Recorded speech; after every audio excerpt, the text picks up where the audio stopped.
Is Rednote crashing every time you open it? Here's a quick guide to fix the crashes and get the app running smoothly again. First, update the app. So, launch your App Store or Play Store, then search for the app Rednote. After app appears, if you find the option of update, just click on it and update the app to its latest version. Next thing you want to do is clear cache and app data.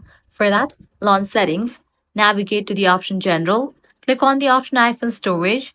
Now from the list, find Rednote. Once you find it, launch it.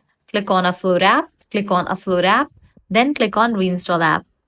With this, all the cache will be cleared. Next thing you want to do is check the device storage. Make sure you have enough storage in your device.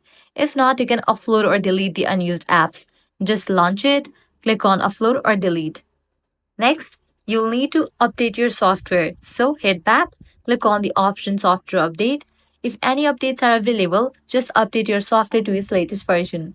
Likewise, head back, now, make sure you have disabled for the option of VPN. In case you are connected to any VPN, you'll need to disable it. So these are some fixes for Rednote crashing on iPhone. If this guide helped you out, do not forget to like, share, and subscribe.